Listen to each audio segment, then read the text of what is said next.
Hello, welcome. The Intercontinental Rally Challenge, heading to San Remo on the Italian Riviera, the final all-asphalt event of the 2012 season. Competitive running contained within a 25-hour window. Tight and always testy. You need skill, you also need an awful lot of luck to do well here. San Remo, what a backdrop, located about half an hour from Monaco. The city, yes, the Riviera del Fiori, of flowers. Yes, well, up in the mountains, it's a more serious affair. Almost a ribbon of tarmac laid upon the mountainsides. And yes, at least you get to go and enjoy it on the Riviera at the end of a hard day's rallying. It is absolutely glorious.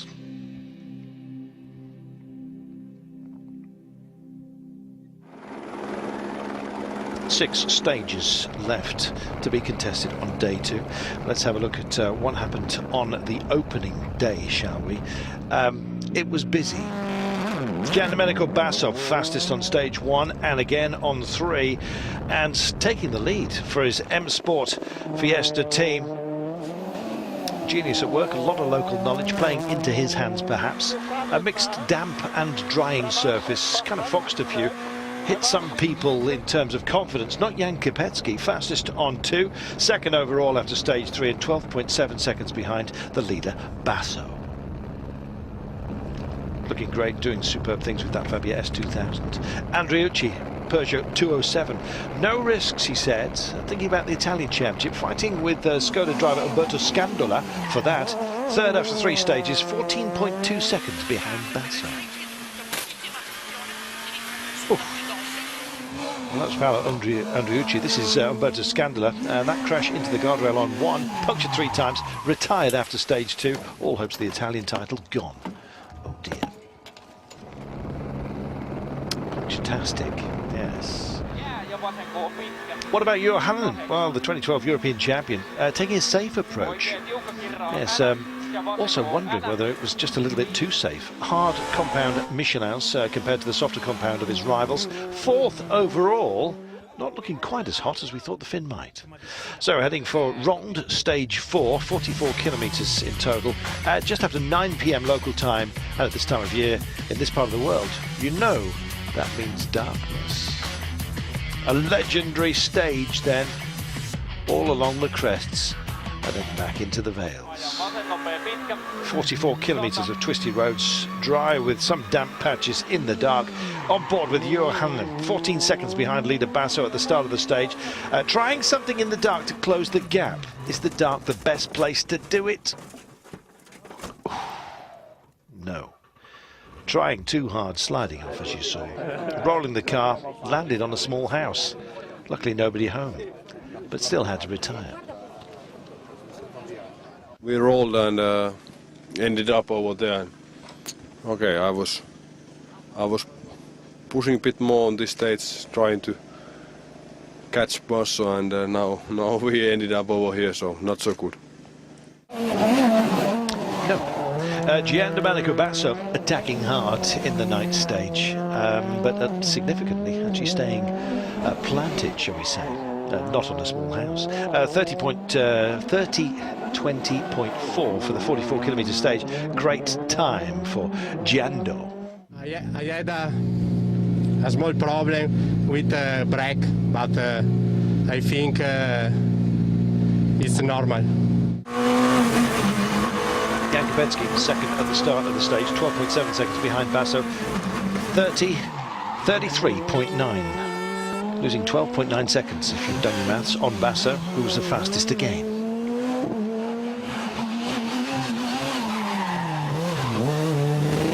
Yeah, it was not so easy because, you know, it was very sleepy in the end over here, so I lost some time over here because maybe I was driving too careful.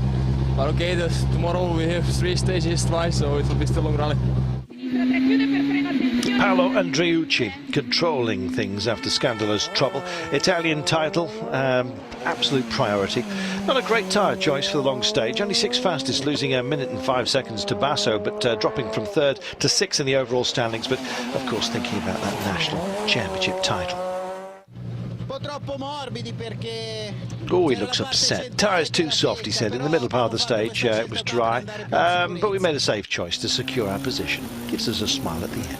Alessandro Perico, 4th fastest on Ronde. 46.8 seconds, though, behind Basso. Climbing to 3rd overall, nonetheless.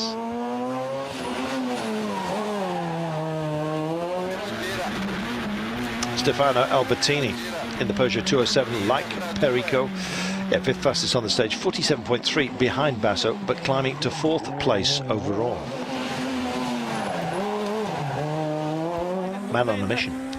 And Craig Breen, strong 3rd quickest time on Ronde, 31 seconds down on Basso and climbing up to 5th.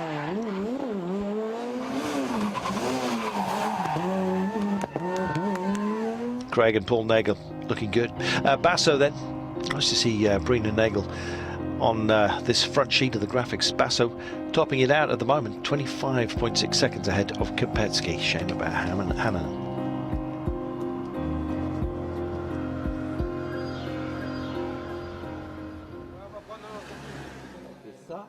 Day 2 of San Remo. 6 stages to go. 3 in the morning, 3 in the afternoon. Service between the first and the second loops. Warm and dry weather, as you may have seen. Expected to last throughout the day. The roads, thankfully, dry at long last. Finish kind of in a bowl for this one. Kolla Langan, 19.93 kilometres, just after 9 AM local time. You've got to be up early to get into position to watch these boys. Gian Domenico Basso in that M Sport Fiesta. 1.6 turbo. No signs of slowing down. Attacking from the very word go. Fantastic on board. 13.26 or 13.26.9 I should say for Basso. Disappearing very, very quickly. Jan Kopecky, 14.6 seconds slower than Basso. Second overall, 40.2 behind the leader then. But the opening Skoda in the top 5. The best placed Skoda, I should say, in the top 5. Seems local knowledge counts for perhaps a little bit more than we thought here.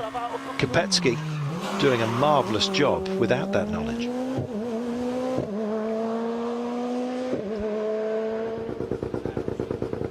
Breen and Nagel kind of fit together, don't they? Peugeot 207, 13.51.1 for the run here. 19.93 kilometres, all bar 20k to deal with. Great battle with Albertini for 4th. 50, 6 left cross short, don't cut, and flat 3 right. Craig Breen consistent from the very start here. Stefano Albertini in the Peugeot 207, half a second slower than Breen. Unfortunately, watch out for the first right-hand turn. Won't be long.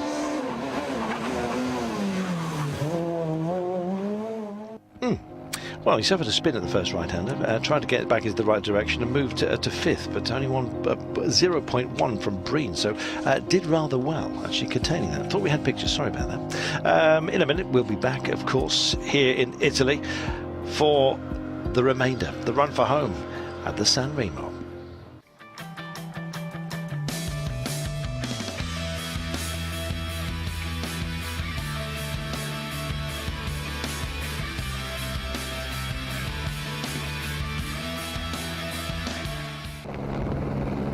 Welcome back to San Remo, round 12 of the season. Yes, stage 6 coming up. And Perico in the 207. He was about to nail this one. The Passo Teglia, 18.8 kilometres, just around about 20 to 10 local time. Once again, ridges playing their part, diving down into shadow. Thankfully dry. If they'd run this one yesterday, it would have been something of a problem. In fact, it of course was. Perico and Carrara then. remaining strongly in third place, fastest on the stage, and his first stage win on the rally, 13:58.2, where others just riding the cushion, not pushing as hard. He kept it very, very tidy, as you can see. Great work, and great to see the Peugeots running so well here. Giandomenico Basso keeping it in the M Sport family with the Fiesta RRC. Only 0.7 of a second slower than Perico, so very quick, second fastest, controlling his advantage. Leading by 40 seconds though ahead of Kopecky, so didn't have to go completely nuts here. A rally much easier for Basso compared to the San Marino rally in July, it seems, where he was fighting for the lead with Andreas Mikkelsen. But nonetheless, Basso looking fabulous. Craig Green likewise, sixth fastest time on this one, 4.6 slower than Albertini, losing fourth place overall though as a result. Yes, Breen now 4.5 seconds behind his Italian rival, but looking solid for a top 5 spot. Let's keep our fingers crossed, shall we?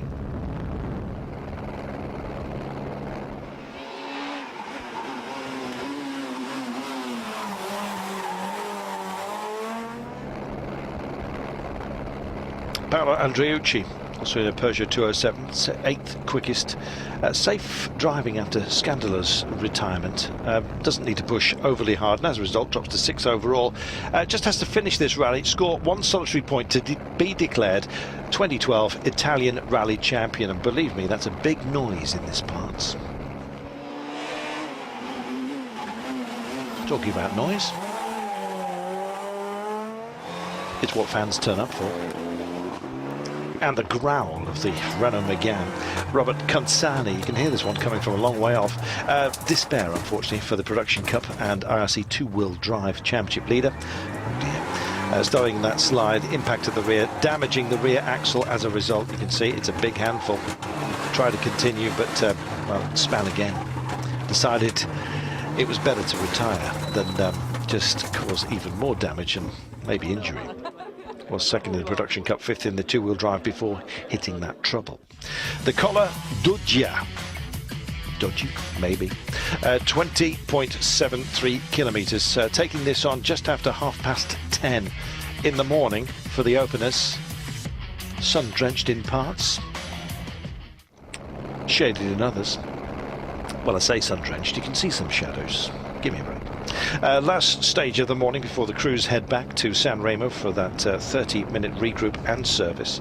Quickest time, again, Giandomenico Basso, extending his lead to 52.6 seconds. That is a country mile here. Comfortable lead, but still pushing. Jan Kopecky, third quickest behind Basso and Perico, remaining second overall. You've heard the margin. And 36.3 seconds ahead of Perico, so kind of solidly in second place for Jan Kopecky. The one and only Skoda Fabia S2000 left in the top 10. Remarkable. And slowing 30. I like listening to Paul Nagel. Craig Green, drama for the young Irish duo. Yes, picking up a front left puncture, striking a rock on the inside of a corner, lost approximately 3 minutes in the process and sadly dropped off that front page of the graphic. Out of the top 5 to 6 overall.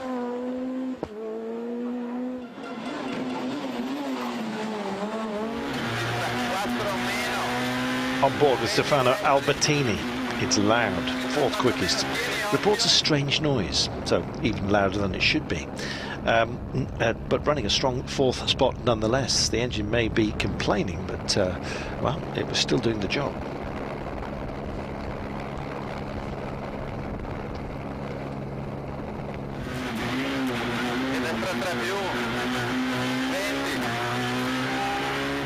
Paolo Andreucci, big scare, braking for a right-hander, had a speed slide, I think he described that.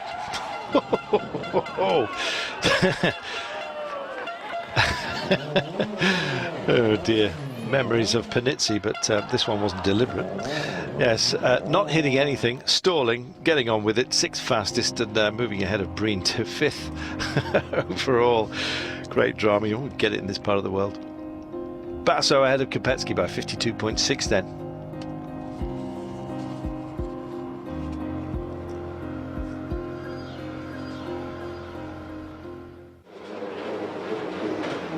So back to San Remo for the midday service with 3 stages left. Nice little pizzeria just on the hillside.